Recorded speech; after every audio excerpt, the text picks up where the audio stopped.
Hey guys, welcome to the Prismatic core meeting number 4.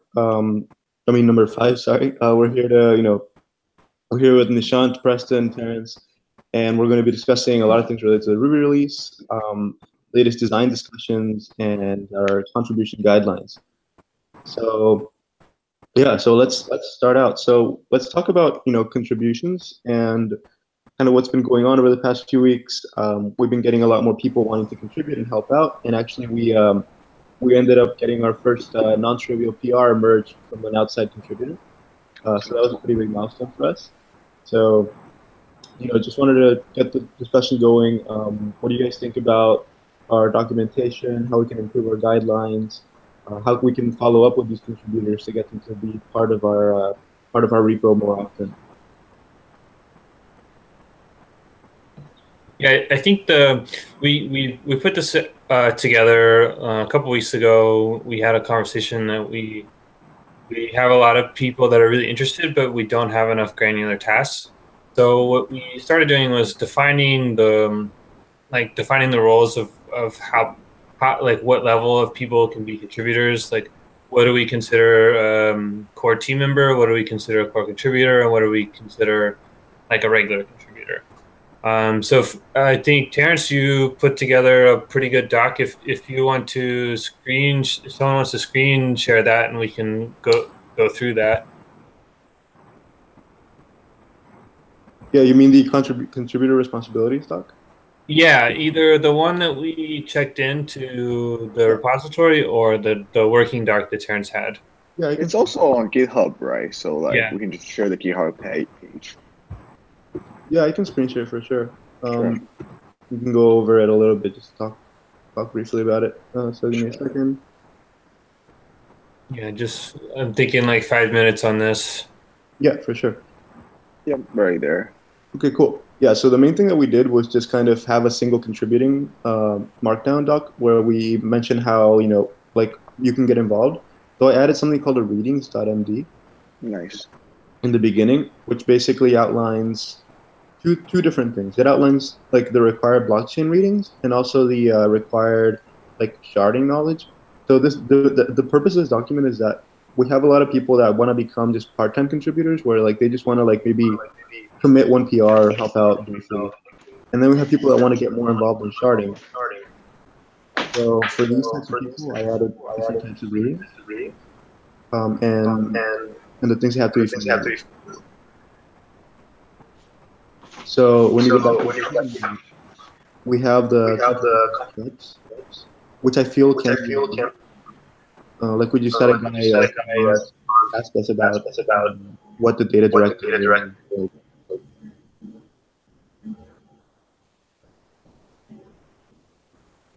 Oh, you're muted. Oh, hey guys. Yeah, so we can include setup. Some people have been asking how to improve, how to get their setup started. So maybe we're not as clear on that. And then we added roles for the different, like, part-time contributors and core contributors. So the idea is that part-time contributors, they should be, these are the things they should be able to do. The most important thing for me in particular is that they're able to follow up on their open PRs and give us an estimated time frame to completion, given that they're not expected to be as engaged. So, we don't want like some outside contributor to just like open up a PR for some important issue and then never let us know kind of like when they'll take it up. Mm-hmm. So as long as we follow up on them or make it clear that we need some estimated time frame, then I think that's good. And then for core contributors, I think we defined that it would, it would entail the following. But it's just this is just an initial list, and it can be flexible. So the idea is just to be able to always stay on top of what's going on in the research, participate in code review, and be involved in like the existing Gitter chat, monitor the GitHub to make sure that what's going on is constantly updated and things are being done and milestones are being met. So that's the idea. So I think we just want to make it so that everyone has an open roadmap towards becoming like a more frequent contributor towards sharding. Mm-hmm. And I think that, the more people come along and the more they set up their development environments, the better we'll know how good our documentation is. And I think we can improve upon certain things. So it's just a work in progress. But if anyone has any ideas on how to improve the guidelines or make it a little bit more clear, then feel free to submit like an amendment. Go ahead. I always wonder if this is a point to bring up like a GitHub sort of commit outline. So basically, with the commit outline, people can put in what's the timeline, what's the scope. I think that will be helpful in terms of communication. Got it. Yeah, that makes sense. So yeah, I think Preston also mentioned that like a PR guideline thing. Yeah. Well, so I think more of what he's saying is like, is there some third party we can leverage that would like automatically ping or say like, hey, you're not meeting this criteria? Something that's like more systematic. Like if you think how, like if you look at Gitcoin, for example, if someone hasn't provided a status update in like 3 days, then it says, if you don't do this in the next 4 days, after 1 week, we're going to kick you off it. Someone else can pick it up. And that can work for us. Like if we have bounty issues, I mean, then we have a system in place. But for other things, like for the last like 2 PRs that people have been picking up, it would be nice to have some kind of system, because at first we assigned it to them and then did not hear anything for a few days, and then they came back with amazing results. But in that meantime, it would be nice to have some kind of system, right? Got it. Makes sense. There are probably add-ons we can leverage, right? From the GitHub. Yeah, I think so. I added an action item onto our notes here, so we can follow up afterwards. Excellent. Okay, so let's move on then. Let's discuss then. Maybe let's discuss a little bit of the research updates first, or do you guys want to talk about the sharding design doc? Because the design doc is more related to the later items. So let's just discuss research first. Yeah.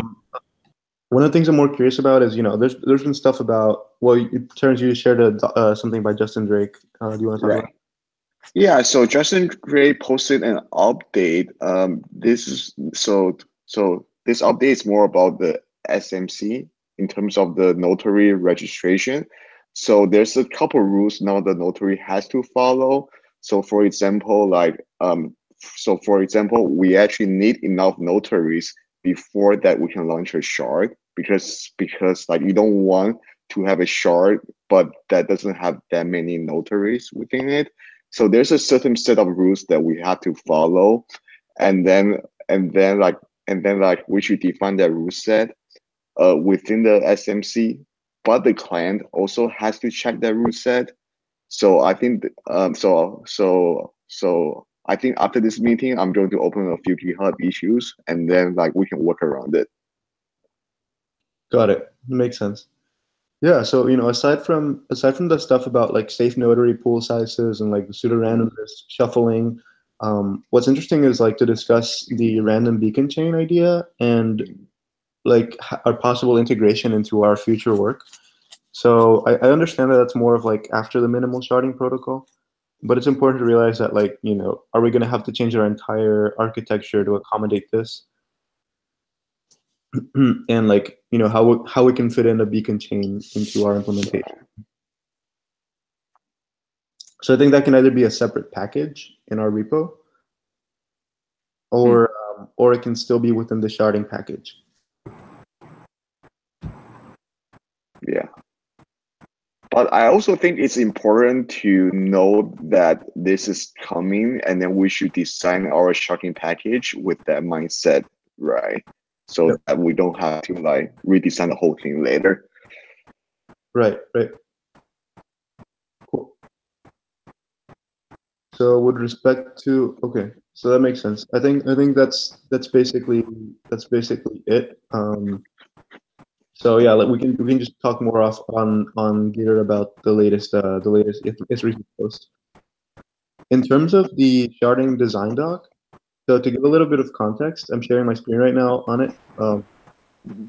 Like we haven't been really discussing the structure of our repo really well, and like discussing like exactly how the entry points will work. Specifically, we realized that there's a lot of stuff that we're rewriting that we could reuse in Get. And it could be just more effective if we could leverage some of the things that Get has, or try to be as compliant with Get as possible. So I think in the future we discussed that we should use Get's entry point. but at the moment it would require so much modification and so much setup to get that done. But at least we want to make sure that the sharding node that we're implementing complies to like a certain interface, or that it is in line with like what's currently being done for the light Ethereum node and for the full Ethereum node. So we just want to create a sharding enabled node that defines similar responsibilities and kind of has a very similar structure.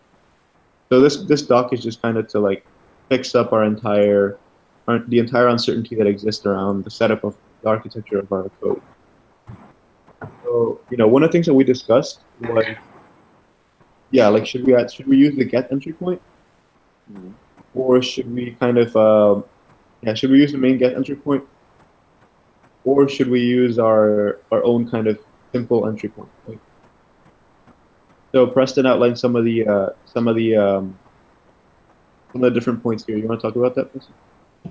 Yeah. So this whole thing started because, like you said, we're kind of like it felt like we were re-architecting or rebuilding some things that already existed in Geth, and so we started asking like, well, why are we doing this, or what are we trying to achieve here, or what problem are we trying to solve, and has this been solved before?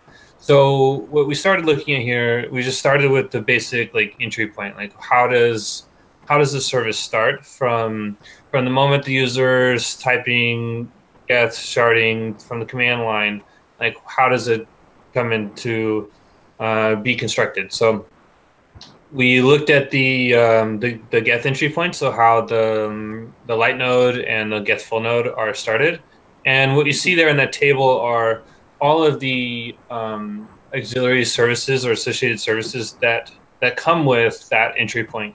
And after looking at that, there's only two specifically that I can see that like are immediately beneficial.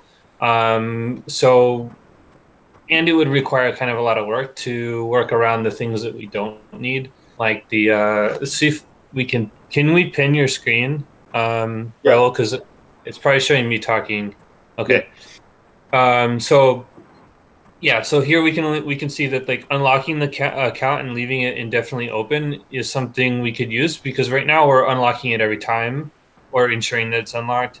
Hardware wallet support will be helpful for like an observer or somebody who's trying to interact with the shard chain, trying to send transactions. But most of this stuff is not helpful at all. Like dashboard won't help us. WhisperNet's not going to help. Mining is definitely not going to help. So given that the amount of work we have to do to work around these things, we started considering a second option, which is basically what we already have today. It's like having a sharding specific entry point that starts our service and then blocks until it's over, right? So if we receive an interrupt command or something, the server will shut down properly. So this is, looking at it here, this is kind of in line with what we're thinking. It's what we have today, but even simpler, because I think there was some logic inside of this function that said like, oh, if you're a notary, do this. If you're a proposer, do this. If you're not any of those, do something else. So this is kind of cleaner in the command entry point, super simple. Right, and then basically, we just started out. There should be as little code as possible outside of the sharding package, in my opinion. We just want to make sure that we don't have any conflicts merging with upstream. We don't want to have like if they change anything, then we won't have any issues merging in the future. So and then I think the next item is designing how this node is initialized and what its responsibilities are. So we discussed this here, where like when Geth first starts, it adds something called an eth service to the node. So an eth service can either be an instance of Ethereum or light Ethereum, and these are structs that have a few different important responsibilities. So most of all, they kick off their respective event loops. They kick off like kind of like a peer-to-peer networking service, and they do peer discovery. And they give bindings to the underlying chain DB and the chain configuration. And this doesn't really do peer-to-peer. we don't want this to do peer-to-peer, right? We want the peer-to-peer service to handle that, right? Okay, like yeah. from my understanding, the shard Ethereum is like a container object that's holding all these like key pieces for all the for every other thing. Everything could and should probably depend on this, and then in the service registry, they're referencing this to get the data they need. That's right. Yeah. Yeah, so it just contains a bunch of fields that are that correspond to the different components of a sharded system. So like when we initialize a new instance of shard Ethereum, what it's going to do is it's going to be basically attaching all these different services. So it's going to be creating a new shard chain DB. It's going to be initializing. Oh well, this needs to change. Just leave a comment. And we'll come back to it later. Somebody, doesn't have to be you. Okay. Or delete it. It initializes access to like important objects related to P2P events and more, and it sets up either a proposer, notary, or observer depending on CLI flags, right? So the idea is that when we hit the start function, it'll start. Well, the proposer and stuff like that happens in the service registry, right? This might not be entirely up to date. Oh, okay, got it. We'll see farther down, but I think we'll need to revisit this again. Sure. Yeah, so it's just going to be a wrapper around the different components of a sharded system, right? Mm-hmm. And here at the bottom, we define kind of the different, the different fields and whether or not they're necessary or not. And then we define something called an actor, which is either a proposer, notary, or observer operating in the sharding node. So, it can either be one of these three, and it'll be determined via CLI flags, right? So aside from that, we don't need much. Yeah. Just quickly, I was thinking like you can probably be a proposer or a notary and an observer if you're thinking like, oh, I want to.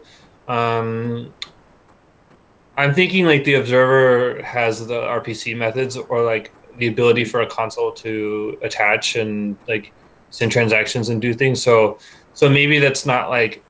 I mean, that's getting into the super details, but maybe it's not like you can only be one of these three. You could be maybe some combination. Maybe there's other actors or like sub actors or something. So it's like part of the service registry layer. So when we're registering either a notary or proposer, like that's in that specific thing. And then if you look at like level 5 here or service 5, that can be where the observer registers its stuff. Mm-hmm. Just thinking that. Got it. Yeah, it makes more sense to have like all these different services that we can like this shard Ethereum thing. It can be agnostic to different services. Like it can just contain a bunch of different things that we can extend. Yeah. So an idea is that we can have a service that does like is a bridge to the main to a remote or external Geth node that bridges to it via RPC. And then the idea is that so you mentioned how we can register them here, Preston. Yeah. And so maybe we can make this a lot simpler. Instead of having this like stack.register function, we can just make it a lot easier to understand, because I remember that the previous system where we had this similar idea became a little bit hard to handle and not as clear. Yeah. The difficult part for what our service registry had before is we were like, how the hell do we get dependencies that are already registered? And the piece that we were missing in the service constructor is the service context. So if you look at my example, just a little bit above, where there's, here, where we're talking about the ETH stats, the ETH stats service requires access to the Ethereum node, or I guess it also asks for the light node if one exists, and then it constructs it. So here we see a service layer that is dependent on previously registered services. So this seems to make sense. And if it is maybe it is not as exactly intuitive because it's kind of a new idea, but I feel like we can document this really, really well, and then it will make a lot of sense. Got it. And this is more in line with what Geth does, because we can actually use the service context, that interface that already exists. Well, this is exactly what Geth does. This is an example I pulled from Geth. Now, I did comment in here that we cannot use exactly the same thing because they use they reference the existing peer-to-peer, like that's a component of that. So we would have to change it. or we'd have to like do something weird where like our peer-to-peer lives in their peer-to-peer package. So I did comment in there, but I wanted to do that, but I don't think it's kind of along the same lines of why I'm using their entry point is because it'd be too much refactoring and too much like potential merge conflicts if we're going back upstream. Got it. Makes sense. Cool. So okay. So then we define all this, and then we have like a nicely structured, documented shard Ethereum instance. So the next step is going to be to work on the different components for it, right? And I think that's when we can do a lot of delegating, and there are a lot of different to-do items open for outside contributors. So specifically, we can chat briefly about them, but we have obviously peer-to-peer, which is kind of like a mega issue. We have the chain DB, which we already have some implementation. We can make it a lot. We can integrate something like DoubleDB or outside DBs. We have the RPC client. So how can we refactor the RPC stuff into its own little sub package? Mm-hmm. We have items related to like the transaction pool and maybe like working with a transaction generator. So that was more like an open issue that is still kind of ongoing because it depends on P2P. Yeah. Well, if you scroll to the very bottom of this document, I outlined three issues that are critical to this design. Cool. So the first one is simple. It's kind of not dependent on anything else. The sharded transaction pool, like, why do we need a different one? This can be a new design in itself. We kind of said like, oh, this might need to change. So how does it work? What are the use cases? And why do we really need that? That's a good issue for anybody to pick up.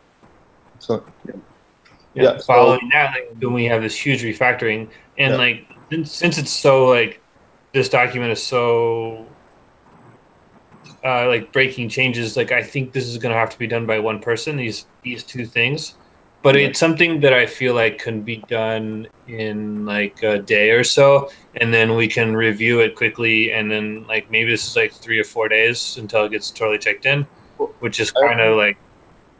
Yeah, and I already started like a diff where I have some of these changes, so we can get that committed soon. Mm-hmm. Right. Yeah. Cool. So then the last one is the sharding, the service registry, and the sharding endpoint. Okay. Yeah, I mean basically everything that we identified in this doc, I wrote down here at the bottom. Like of course this doesn't enable us to do other feature work like starting work on peer-to-peer and then something else you said, but I didn't identify it in this because it was kind of out of scope. But yeah, I mean we can have a separate another discussion about what other issues we can open up based on what this kind of unlocks. Got it. Okay. So based on this, let's chat about what is needed basically to deliver something for the Ruby release, and kind of how far away are we from that. Mm-hmm. So the main things that we need for the Ruby release. Let me stop the screen share. Yeah. So the most important things are that we want a user to be able to clone our repo, be able to like build our repo, and then run a get node, and then run like a sharded system where they can either be a notary or a proposer. So they want them to be able to see that, hey, they're being selected as notaries, like transactions are coming in that are being proposed into the SMC. The notary node is voting on these collation headers, and then we see them being committed, and we see kind of like how the system fits from like start to finish.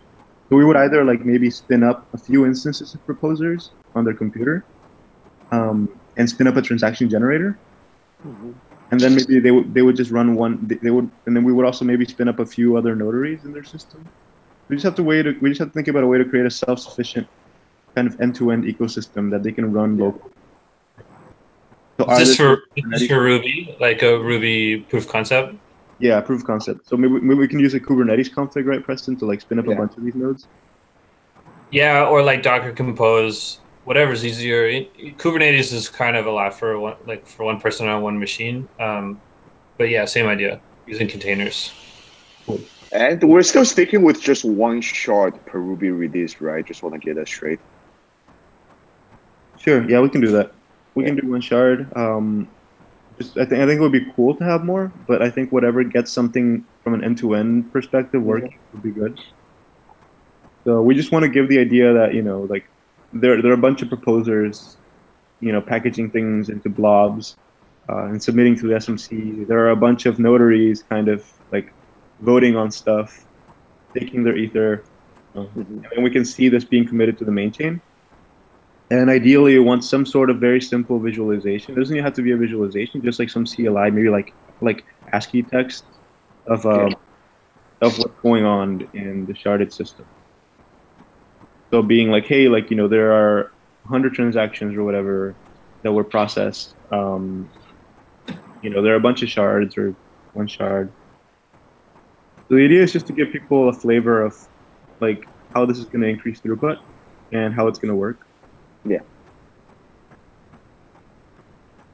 Wait, so would we need a transaction generator if we don't really need it because based on the blob serialization, we can just be serializing random data, right? Yeah. Yeah, but what you're describing is still a kind of transaction generator. We're generating random transactions to serialize. So it doesn't have to be over P2P, but there we need some mechanism that creates transactions that are different looking. Or I guess we could send the same one over and over again, but we need some kind of mechanism. Yep. Yeah, maybe we can broadcast like valid and invalid transactions and show how they'll still get packaged into blobs, right? To show that that's not part of phase one. So concretely, right? So once we have this architecture in the next few days, we have the interfaces towards like P2P, like shard chain DBs and such. We just have to think in a really cohesive manner to make sure that everything we do aligns with this release. Okay, so I quickly have an idea about the interim transaction generator. So on layer 5 of those service registry, just add another service that hooks into the event feed and just spits out transactions as if they were coming in from the P2P network, and that can be something to show off Ruby. So event feed is just a channel, right? Basically. Yeah, it's a system by which you can say, I want to subscribe to this topic, and this is handling like topic subscription channels within the application. Yeah. Okay, cool. And then also like speaking about P2P, right? So we can either be like we can look at Kevin's code and we can talk about how we can integrate lib P2P into our repo. Because I know that was a big topic of discussion based on like dependency management. We still haven't really figured out a way to do that, right? Yeah, well, we need to take the time to write out a design like we have for this. Maybe that's a whole weekend, I don't know. But the real blocker was that we couldn't even figure out where it goes, and now we know exactly where it goes. It loses a service. So we're completely unblocked for peer-to-peer. It just kind of takes some thinking, like how do we have to check all these things in the vendor directory, like a copy of the code, or what? I couldn't quite figure it out in an hour, so I gave up. Sure. Okay. Do you guys think the ability to be able to jump between shard to shard on the P2P layer should be within the Ruby release? If we're only having one shard, then we don't need that, right? Yeah. But if we have anything more than that, then yeah. But that'd be pretty difficult, right? And so you're going to start having to implement some sort of P2P in charge. Yeah, we're gonna have to figure out the gossip sub stuff that is still kind of in flux. But it seems like the gossip sub is the way to go. It is, yeah. But yeah, so I think it's just important to keep in mind that everything we do kind of after the refactoring has to be in line with kind of like the first release and how we can put out something that's practical and works well. So yeah, I think the event feed would be good. The proposer, the stuff that Nishant and Terrence are doing with respect to like notary functionality and proposer functionality is good. Yeah. And then once we have that, we can think more about P2P and how we can compose these things together to build out an end-to-end system that functions from start, from the start. And yeah, I think so. In terms of a roadmap, right? I think over the month of June, we'll be fleshing out these different components. So I think by the end of June, hopefully we'll have the proposer stuff all working like according to the minimal spec, the notary stuff all working according to the minimal spec. We'll have a basic peer-to-peer and transaction generator thing that we just discussed. And then I think we can spend, hopefully, well, peer-to-peer will probably move into maybe like half of July. This is just, there's a lot to work on. And then from like half of July towards the end of July and like, maybe like start of August, then we can just focus on the containerization, documentation, and putting everything together so that it works as a nicely packaged system, right? I think by the end of the summer, hopefully, I think we can have something. We can have something that people can run. Mm-hmm.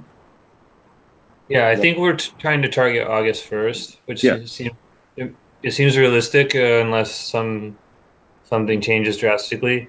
So, like personally, for my action item, what I want to work on is a peer-to-peer design. Maybe not necessarily focusing on implementation yet, but at least having something we can all agree on, and like a framework on how it's going to work, specifically so that for the proposer implementation, they can, whoever's working on that can write that fake transaction generator so that they can see their service working, because they know, okay, well, this is how the transactions are going to come in from peer-to-peer. I'll just stub something out until that's done. So that's what I'm going to focus on.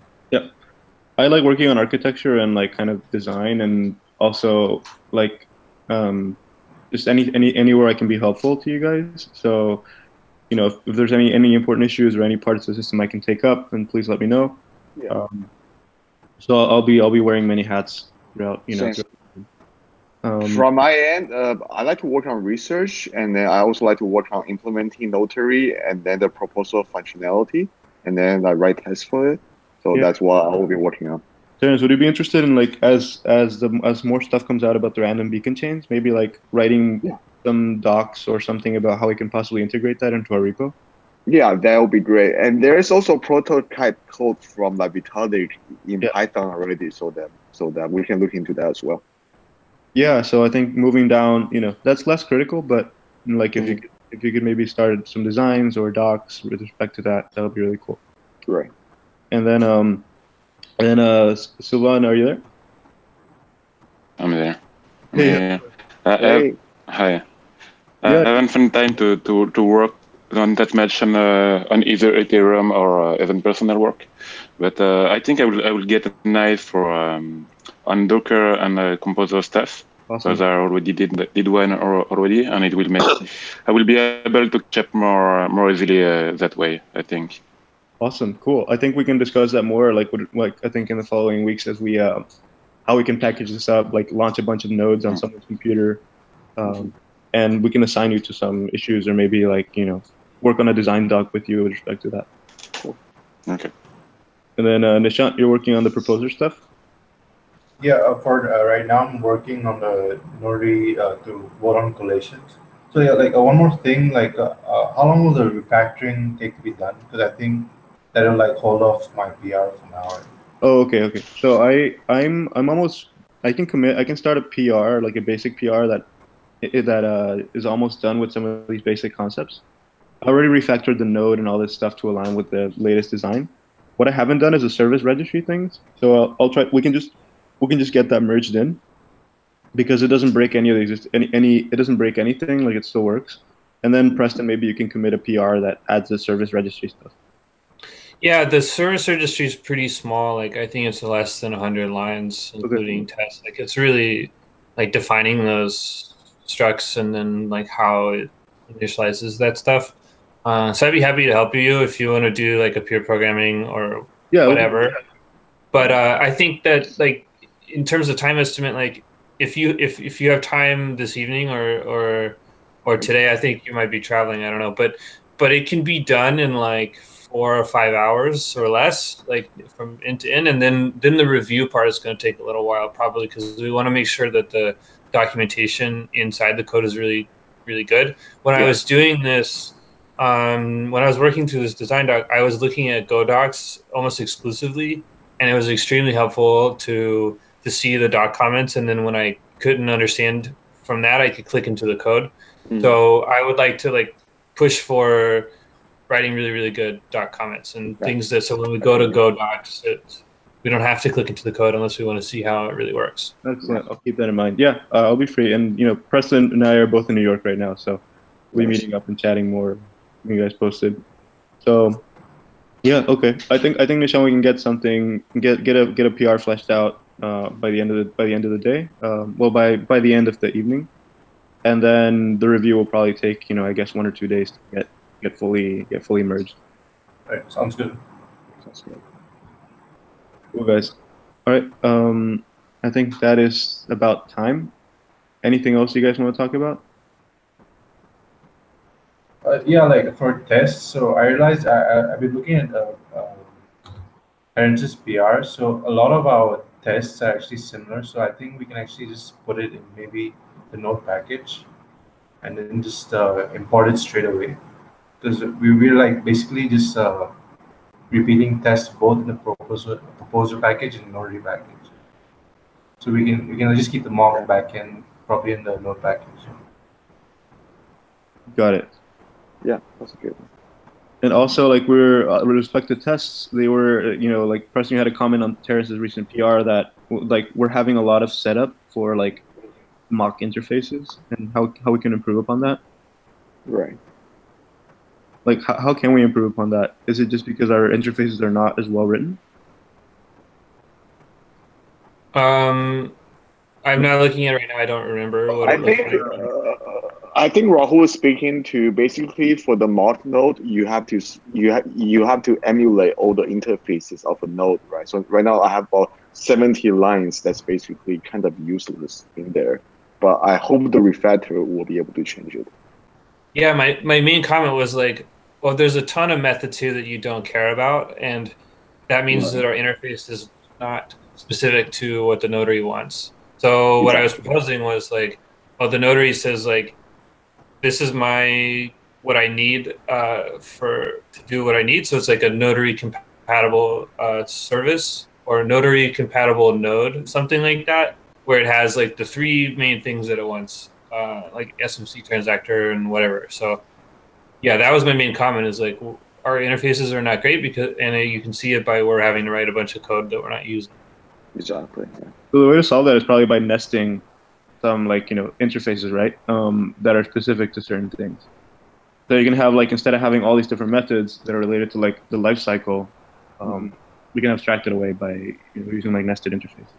Yeah. Yeah, that's one solution. Yeah. All right. Cool, guys. Yeah. So then we will get this. We'll get this PR started and get this reviewed and documented really well soon. So it should be done, before the end of the evening, and then the review process maybe 1 or 2 days, and then we can get it merged. Yeah, and then after that, we're creating a ton of GitHub issues for every contributor out there, right? Yeah. Creating a bunch. We're looking at all the different things. We're going to have a lot of discussion about, hey, let's start out stuff for the transaction generator, event feed things, and also for you guys, Nishant and Terrence, since you're working on notary and proposer stuff.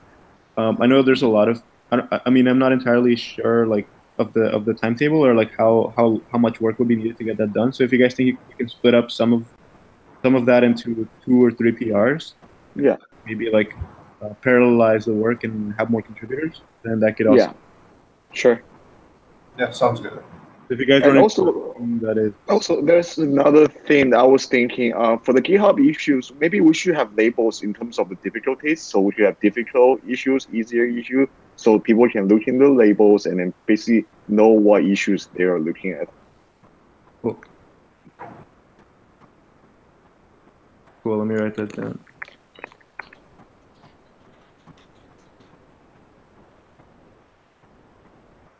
Guys, well, yeah, thank you for joining. I think we covered basically everything.